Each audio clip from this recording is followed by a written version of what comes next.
Bueno, vámonos con más temas. Ya está con nosotros René Ramírez Benítez para platicar de... Ayer mencionábamos la reforma de amparo y la reforma a la ley de amnistía, que ya fueron publicadas en el Diario Oficial de la Federación. Sí. Hablábamos ayer de algunas implicaciones. René, bienvenido. Muy buenos días, Viri Gastón. Muchas gracias por la invitación. Y sí, bueno, el día viernes ya se publicó en el Diario Oficial de la Federación estas dos reformas bastante importantes, sí, ¿no? Muy trascendentes. Pero yo creo que mucha gente ha preguntado cuál es el impacto que tiene en la vida diaria, ¿no? De estas reformas, que creo que es lo que tenemos que aterrizar, ¿no? ¿Cuál es el impacto de cada una de estas reformas? Sí. Primero, como muy bien ya mencionaste, Viri, el tema de amparo es como el que ha acaparado toda la atención, ¿no? Recordemos que el juicio de amparo es un juicio de garantías, es un juicio de derechos humanos. ¿Para qué me sirve a mí un amparo? Cuando a mí una autoridad me vulnera en mi pretensión, yo digo, ¿sabes qué? Es que este acto de esta autoridad o esta norma, como es en este caso, vulnera mis derechos humanos, yo puedo acudir a este juicio de carácter federal, en donde yo lo que estoy señalando es que ese acto o norma vulnera mis derechos humanos. Oiga, la autoridad me está haciendo un daño, necesito que alguien me ayude. Exactamente. Okay. Y cuando yo voy a presentar mi demanda, ¿no?, contra este acto o norma de carácter general, lo que va a suceder es que se van a implementar unas medidas que a esto se le llama la suspensión del acto. A esta suspensión del acto operan diversas reglas para que pueda otorgarse. No es como yo presento una demanda y se otorgan por otorgar o en automático se otorgan. Tienen que cumplirse ciertos requisitos. Y existen diversos tipos de amparos. Por ejemplo, el amparo indirecto, el amparo directo. Okay. Y en particular lo que sucedió es que el Senado y la Cámara de Diputados aprobaron una reforma que cuando yo voy a acudir al amparo contra normas generales, ¿no? Cuando yo señale como quejoso que esa norma, su entrada en vigor, vulnera mis derechos humanos, ahora la suspensión, que son estas medidas que se establecen hasta en tanto se resuelve el juicio para que no exista una mayor vulneración, ¿no? Claro. Ahora esas medidas, esa suspensión no va a poder tener efectos generales. Me explico. El juicio de amparo tiene un principio muy importante llamado de la relatividad de las sentencias. ¿Qué es eso? Que solamente los efectos del juicio son para mí o para los que acudimos al juicio. Déjame intentar poner un ejemplo y dime si aplica o no aplica, por ejemplo, a esto de la ley de amparo. Vamos a suponer que están construyendo un puente, ¿no? Yo vivo cerca de Periférico y de repente van a construir un puente y el material está dañando mi casa. Exactamente. ¿Ok? Yo meto un amparo para decir que además el puente estorba al fraccionamiento y todo mal con el puente, ¿no? Yo meto mi amparo porque está perjudicando mi predio, además de que, perjudica el fraccionamiento, por decir algo, ¿no? Ese amparo solamente va a funcionar para mí, no para mi vecina. Exactamente. Cuando antes de esta reforma, solo con que yo metiera el juicio de amparo hubiera funcionado para todos los que vivimos y están siendo afectados por esa obra. De manera colectiva, exactamente. Okay. Pero todos se tienen la obra, ¿no? Ahora, es que ahora el estudio ya se restringe los efectos de la suspensión, ya no va a poder tener un efecto generalizado. Esta figura de los efectos generales de la suspensión, para que nos pueda entender toda la gente, tiene que ver con un tema del principio de progresividad de los derechos humanos, sobre todo de derechos humanos con una dimensión colectiva. Por ejemplo, durante la pandemia, recordemos que uno de los grupos que no fue al inicio vacunado eran los niños y niñas, las infancias. Se priorizó a otros grupos. Sin embargo, madres y padres de familia, al regresar a clases, exigieron que los niños y niñas sean un grupo de prioridad de vacunación. Y muchos padres de familia acudieron a un juicio de amparo para que se les para que se les pudiera vacunar. Sobre todo los niños que tenían alguna enfermedad y aquí lo que importante, los volvía más vulnerables. Se emite un acuerdo. El gobierno federal y la Secretaría de Salud y el Consejo General de Salubridad emiten un acuerdo que, pues digamos, es una norma general, aplicaba para todos, de un esquema de vacunación. Y los padres se amparan contra ese acuerdo y dicen, oye, es que sabes que está discriminando a mi hijo, que también es, recordemos que para los niños y niñas tiene que haber un principio de interés superior. Y en ese momento, en las suspensiones, empezaron a otorgarse suspensiones con efectos generales. O sea, no solamente voy a ordenar que se vacune de manera precautoria a este niño que acude al amparo, sino a todos los que puedan se puedan abarcar. Por uno que pidió el amparo benefició a los que estaban en la misma situación. Por el principio o el tema del interés general. En el caso de las construcciones, si una persona mete el amparo, de todas maneras se tendría que suspender la construcción, por ejemplo. Claro, ¿no? pero ya hay obras que se consideren prioritarias, ya no podrán suspenderse. Esto es evidentemente atendiendo a ciertas obras que han ocurrido, por ejemplo el Tren Maya. Recordemos que el tramo 4 y el tramo 5 del Tren Maya han sido pues bueno muy polémicos, y diversos activistas han acudido a estas herramientas jurídicas para intentar frenar esta obra, ¿no? Y no se ha logrado. Y a través de la ley de luego. amparo pueden resarcirme el daño, es decir, como ya hay una afectación a mi casa, puedo pedir que me compensen. Bueno, eso es eso. otra cosa. O eso ¿no? ya es otra cosa. Es otro tema interesantísimo, el tema resarcitorio, pero aquí vamos más que nada al tema de la suspensión. Y pero a ver, espérame, te pongo otro ejemplo, nada más para que claro, todos lo entendamos bien. Dentro de 5 años va a tener que ser una mujer la que gobierne Yucatán. ¿Sí? Eso significa que el 49% de la población, que son los hombres, están siendo discriminados de poder aspirar a ser gobernadores. Entonces, si alguien levanta la mano y dice, oye, eso atenta contra mi derecho humano, es una sola persona la que lo dice, imagínate.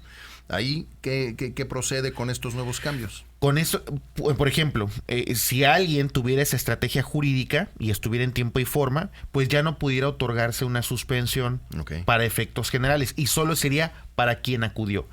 Esto de los efectos generales fue muy debatido por las personas que propusieron esta iniciativa, porque decían que este de los efectos generales creció en la jurisprudencia. Y es cierto, o sea, lo que hizo la Suprema Corte fue avanzar en la figura por la progresividad de la protección a los derechos humanos de carácter colectivo. La figura de la suspensión con efectos generales ni siquiera era una figura que se otorgara recurrentemente. Son raros los amparos que tuvieran los efectos generales. Pero donde más se otorgaban era cuando había violaciones a derechos humanos con una dimensión colectiva.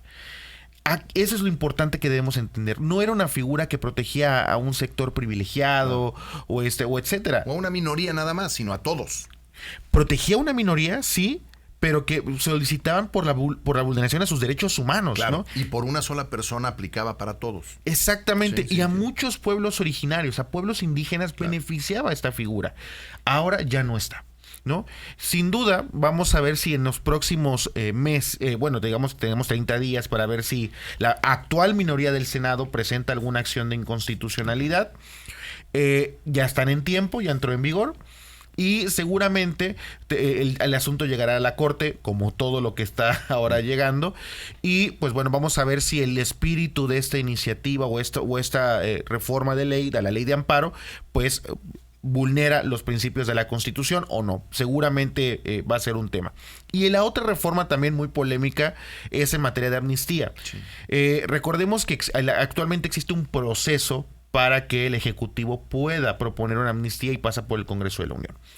Ahora ya la facultad directa va a ser del Ejecutivo, como sucede en los Estados Unidos más bien, ¿no? Recordemos que año con año el presidente de los Estados Unidos también tiene como una cuestión conmemorativa de hacer un perdón. Sí, que es más simbólico, show, ¿no? Simbólico, exactamente.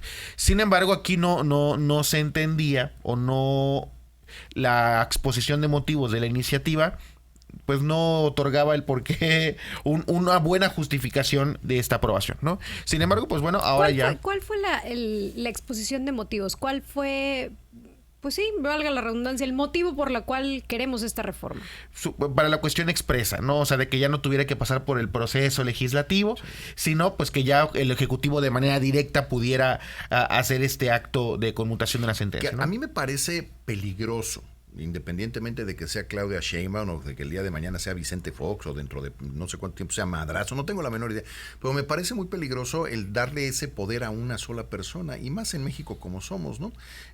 Porque entonces el presidente o la presidenta puede perdonar el castigo a un criminal diciendo que está aportando cosas de provecho para atrapar a alguien más, ¿no? Sí, sí, bueno, si revisamos, aquí lo hemos hecho en este espacio, hemos estado revisando constantemente las reformas que se han aprobado, vamos a ver una clara tendencia a fortalecer al Ejecutivo, sí, que era lo que habíamos platicado ya en una situación anterior, ¿no? Cada una de las reformas está con un objetivo muy claro de otorgar mayores facultades al presidente de la República o a la presidencia o al Poder Ejecutivo, y cada una va con esa tendencia. Yo creo que justamente el tema va a ser pues que el federalismo al que ya estábamos configurando, por el que tanto peleamos, ¿no? Sí, recordemos que incluso la democracia electoral mexicana, incluso los contrapesos mexicanos que tenemos actualmente, ¿no? Por ejemplo, la ley de amparo, no tienen mucho tiempo. No. Estamos hablando de finales de los 90. Entonces, incluso la Corte como un órgano constitucional. Pero no nos llevó esos, no sé, unos 80 años pelear por esas cosas. Nos tomó muchísimo tiempo, ¿no? Sí, lo que se buscaba desde el principio era acotar la fuerza del presidente, porque pues así nos fue. O sea, los presidentes eran tan poderosos que había que buscar la manera de controlarlos. Pues es que ya los volvimos otra vez, aparentemente. El pueblo bueno inteligente ha decidido que lo que quiere es precisamente tener una personalidad muy fuerte que decida por todos. Los organismos autónomos nacen en esa tesitura, claro, de intentar, y recordemos incluso que los organismos autónomos son una figura que se exacerbó en México, sí, y la comunidad académica decía, oye, ¿por qué están naciendo tantos organismos autónomos? Bueno, pues porque teníamos que garantizar de alguna manera un contrapeso al presidencialismo de los, por ejemplo, de los 70s, ¿no? Sí, a los Echeverrías. Sí. Una vez más con mis ejemplos. Esto quiere decir que la ley de amnistía, pon tú que no hubieran atrapado a Ovidio Guzmán. Agarran a Ovidio Guzmán hoy, ¿ok? Digo, ya lo agarraron, nada más como dato. Agarran a Ovidio Guzmán y resulta que Ovidio da un montón de información bien importante para el país. El presidente puede decidir que lo vuelvan a soltar, que quede en libertad, porque nos dio información importante, a pesar de que sea el líder de uno de los cárteles más importantes del país.